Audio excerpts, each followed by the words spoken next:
Ixion is a space survival game that came out December 7th, 2022, and I've already done a video comparing this to Frostpunk, so if you've seen that video, I'll apologize in advance for some of the similarities you see between that and this video. But anyway, one of the first things I like to look at in any new game is the settings. This one's got 1, 2, 3, 4, 5, 6 tabs. The game tab lets you set things like your language, turn the tutorials on or off, construction mode, zoom to rotate. You can change the key bindings, like if I want to change construction mode from C to K, push the K key and there it is. If that's a mistake, I can revert the changes back. Display settings, you can do borderless windowed, full screen windowed, set the resolution. Graphics, and a lot of this depends on how hefty your graphics card is, and this is normally default to whatever your graphics card can easily handle, like shadow quality, bloom, building lights quality. Audio, there's 4 settings: master volume, music volume, special effects, and voice volume. And it's got an accessibility feature that's available through the microphone mode. As for the game itself, there are no difficulty settings. That's supposed to come out in a future patch, so that's something to keep in mind. Right now it's just got one setting, and that's hard.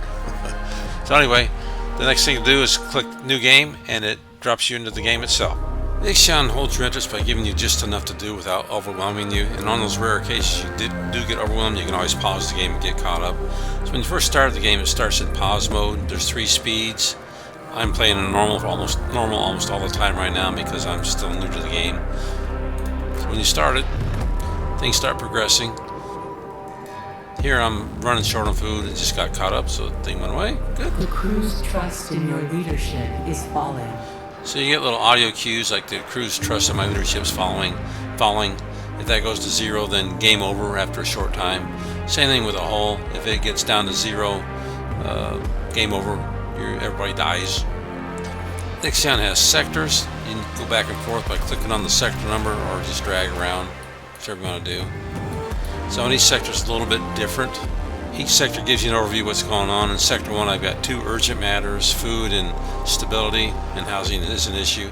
Sector 6, nothing urgent, but these 3 issues are going to become a problem after a while if I don't take care of them. You also get a summary of what's going on here. There they're angry, here they're happy. So Ixion has an external view also. And in this one, I've got cargo ships going through a space storm up here. I've lost a couple of them. Has been destroyed by a space weather event. That one just got destroyed. So I have to have the Ixion, or the Tycon, parked over here somewhere to avoid this, or not research this area until I'm ready. Because there's really no way to alter the course on the cargo ships that I've found. So they're pretty much locked into this path back to the Tycon, and back and forth to the Tycon and the resources. I've got an external view for external construction. Like I can build solar panels, engines and external systems. A new request awaits your attention. You'll also get a verbal cue that new requests are awaiting your attention, as she says. So if I click here, there's one in Sector 1, and here's the request up here, our event. So if I click on the event, this one's telling me that trust fell below 33%, so I've got to get that up. So I can pledge to restore trust to 50% within 30 cycles, so ignore it. I probably ought to do this, then I better get it done, or there'll be a severe penalty to pay. So these are stockpiles. This is how much food I've got. If I'm short of food, then I get a red icon above it. I can also build roads to move the stuff around. I'll build a meaningless road right now, just demonstrate how it's done. I got a little guy that comes out and he does this pretty quickly. That's my little road builder or building builder guy. An accident has occurred in the Tycoon. You'll also have accidents. If you click on this, one way too fast. You also have accidents. If you click on it, and you can go to it, there's an accident. Not much I can do about that except wait for it to resolve itself. I've jumped into another game real quick so I can show some of the features that I want to show that weren't available in the previous game I was in. But in Ixion, most of the action takes place in the interior view, but there's a lot of stuff that goes on in the Galaxy system map as well. So I'll click that to go out there.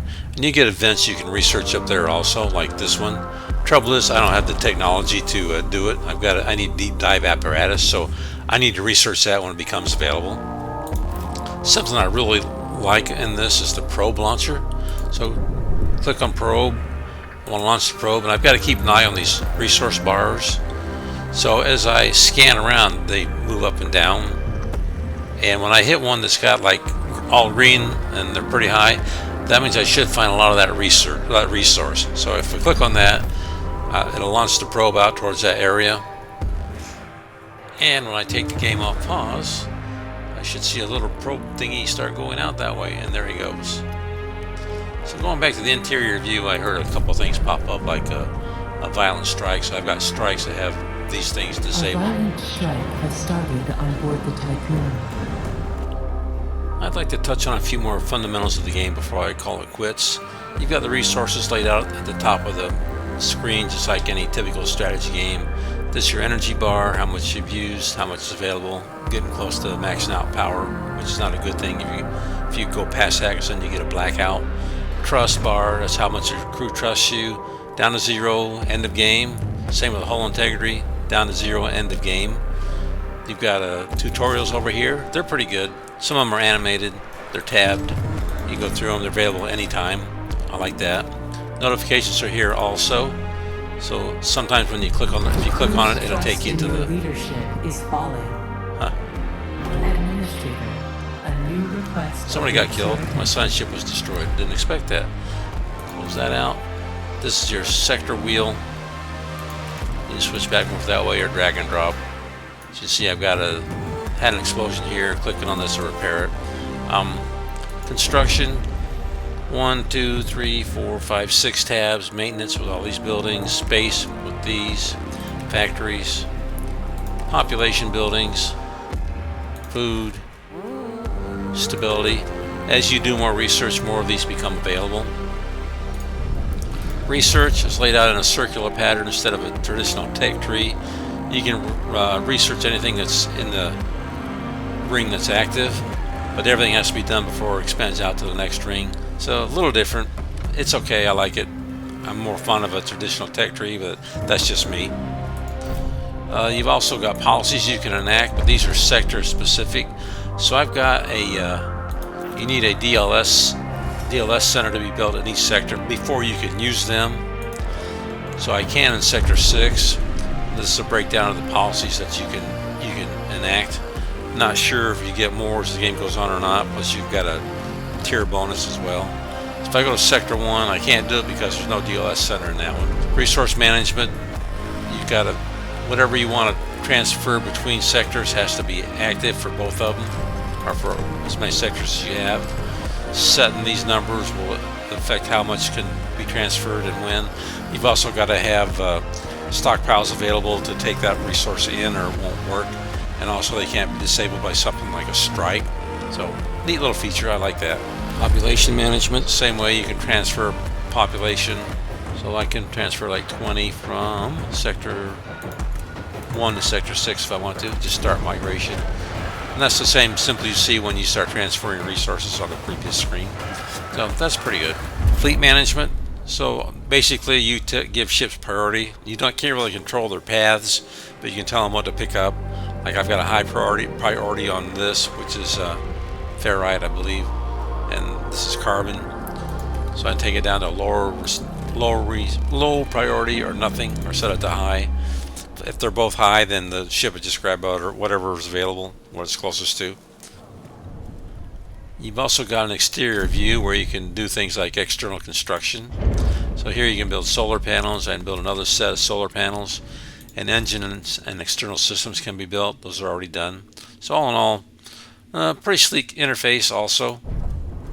So that's my take on Ixion. I think it's a great game personally. I love it. So if you want to pick it up, you can pick it up. But anyway, hope this helps out. This is Rich from Loner Strategy Games. I will talk to you later. Bye.